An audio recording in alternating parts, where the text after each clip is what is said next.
وہ طے کیا، اور اس میں ہمیں یہ ایک تسلسل، اس کے باوجود ہمیں اس میں ایک تسلسل اور ربط جو ہے وہ نظر آتا ہے، جس میں ہم یہ کہہ سکتے ہیں کہ یہ اس میں ایک پختگی اور نظم و ضبط جو ہے وہ ہمیں واضح طور پر نظر آتا ہے۔ اس نے بے شمار حوادث زمانہ کا بھی سامنا کیا، جن میں دو انقلابات کا اس نے سامنا کیا، ایک 1549 اور اس کے بعد 1660 میں، اور ان انقلابات نے اس کے ارتقائی پروسیس میں رکاوٹیں کھڑی کرنے کی کوشش کی اور اس کے ارتقاء کو ایک طرح سے روکنے کی کوشش کی، لیکن یہ مسلسل ارتقاء پذیر رہا، اور 1688 کا 1688 کا گلوریس ریولوشن جو ہے وہ بھی اس کے راستے میں حائل ہوا، لیکن یہ اس سے بھی ہوتا ہوا آگے بڑھ گیا اور اس نے اپنے ارتقائی جو پروسیس تھا اس کو جاری و ساری رکھا۔ اور پھر ہم یہ دیکھتے ہیں کہ 20ویں صدی میں ہونے والی ٹو ورلڈ وارز جو تھیں وہ بھی اس کا کچھ نہ بگاڑ سکیں۔ یہ عالمی جنگیں اس کے راستے میں رکاوٹیں کھڑی کرتی رہیں، اس کے جو ایولیوشنری پروسیس تھا اس کو متاثر کیا، لیکن اس کا تسلسل جو ہے وہ قائم رہا، اس کا جو تسلسل تھا وہ ٹوٹ نہ سکا۔ اس میں بعض شعوری تبدیلیاں بھی ہوئیں اور بعض غیر شعوری تبدیلیاں بھی ہوئیں، لیکن اس نے یہ جو اپنا سفر تھا وہ کامیابی سے جاری رکھا، اور یہ آج بھی ہم یہ کہہ سکتے ہیں کہ یہ مسلسل ارتقاء پذیر ہے۔ ڈاکٹر اعظم چودھری جو ہیں وہ اس بارے میں کہتے ہیں برطانوی قوم دو متضاد خصوصیات کی حامل ہے، ایک تو یہ کہ وہ قدامت پسند ہے اور دوسرا یہ کہ وہ آزادی پسند ہے۔ یعنی اس حوالے سے ہم یہ کہہ سکتے ہیں کہ ایک طرف تو وہ اپنی قدیم روایات پر فخر کرتے ہیں اور دوسری طرف ہم یہ دیکھتے ہیں کہ وہ آزادی پسند ہیں، اپنے اوپر کسی کو مسلط نہیں ہونے دیتے، یا اپنی آزادی کی وہ ہر صورت حفاظت جو ہے وہ کرتے ہیں۔ ان انقلابی اور فوری تبدیلیوں کو ہم دیکھیں تو اس میں ہمیں اس کی ارتقائی منازل جو ہیں وہ نظر آتی ہیں۔ یعنی ایک طرف تو برطانوی قوم جو ہے وہ بادشاہت پر یقین رکھتی ہے، بادشاہت کے بغیر اگر یہ کہا جائے تو وہ غلط نہیں ہوگا کہ ان کا گزارا ہی نہیں، وہ اس کو سینے سے لگائے ہوئے ہیں، اور دوسری طرف وہ بادشاہت کو محدود رکھنا چاہتے ہیں، یعنی بادشاہت کو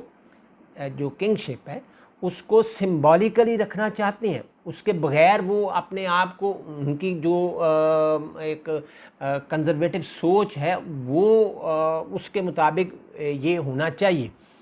اس کے بغیر وہ آگے نہیں چلتے، اور دوسری طرف وہ مطلق العنانیت اور مطلق بادشاہ کے بھی قائل نہیں ہیں، چنانچہ وہ اس کے اختیارات کو لامحدود نہیں رکھتے بلکہ محدود اختیارات کو رکھتے ہیں۔ تو ہم یہ دیکھتے ہیں کہ یہ دونوں چیزیں جو ہیں یہ اگرچہ متضاد ہمیں نظر آتی ہیں لیکن یہ ساتھ ساتھ چل رہی ہیں اور ان کو وہ ساتھ لے کر ہی چلتے ہیں۔ ہم یہ دیکھتے ہیں کہ برنارڈ شاہ جو ہے وہ یہ کہتا ہے کہ برطانوی آئین موجود ہے لیکن کوئی بھی اس سے متعارف نہیں ہے اور نہ کبھی اس کا وجود تھا۔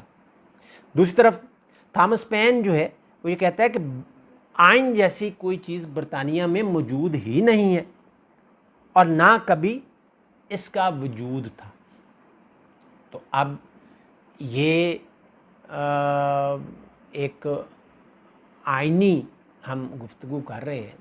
اور اس میں ہم یہ دیکھتے ہیں کہ یہ دونوں بہت بڑے تھنکرز جو ہیں وہ برطانیہ میں آئین کی سرے سے نفی ہی کر رہے ہیں۔ میرے خیال میں ان کے کہنے کا مقصد جو ہے وہ یہ ہے کہ برطانیہ میں آئین جو ہے وہ کوئی ایسی چیز نہیں ہے کہ جس کو آپ پریزنٹ کر سکیں کہ یہ آئین ہے جی۔ کیا ہے وہ غیر تحریری ہے اور رسم و رواجات پر مبنی ہے۔ تو ہم یہ دیکھتے ہیں کہ آئین ہوتا کیا ہے، ایکچولی آئین ہے کیا چیز۔ پروفیسر گلکرسٹ کے مطابق آئین جو ہے وہ اصول و ضوابط کا ایسا مجموعہ ہے جس کے تحت ریاست کا نظام چلایا جاتا ہے۔ اب اس کو تھوڑا سا اگر ڈیفائن کریں تو ہم یہ دیکھتے ہیں کہ آئین عام طور پر دنیا کے تمام ممالک میں تحریری طور پر ہوتا ہے، اور تحریری طور پر تمام شعبہ جات کے جن کے تحت حکومت اور ریاست کا کاروبار چلایا جاتا ہے ان کی حدود و قیود کا تذکرہ کر دیا جاتا ہے، تاکہ کوئی بھی شخص یا ادارہ ان حدود سے تجاوز نہ کر سکے۔ جو باؤنڈری لائن اس کے لیے واضح کی گئی ہے اس کو وہ کراس نہ کرے، اس کے اندر رہتے ہوئے اپنے معاملات کو نپٹائے، نہ کسی کے معاملات میں مداخلت کرے اور نہ کسی کو کرنے دے۔ تو ہم اس کو اس طرح سے کہہ سکتے ہیں کہ آئین بھی ایک طرح کا سوشل کانٹریکٹ ہے جو حکمران اداروں اور عوام کے درمیان طے پاتا ہے، جس میں حدود و قیود کا تعین کیا جاتا ہے، باؤنڈریز جو ہیں وہ بنائی جاتی ہیں، اور ان باؤنڈریز کے تحت ہر کسی کے دائرہ کار کا تعین جو ہے وہ کیا جاتا ہے۔ اور اس میں اگر ہم اس بات کو بھی ایڈ کریں کہ جو مونٹیسکیو نے سپریشن آف پاور تھیوری میں یہ کیا، اور اس نے اپنی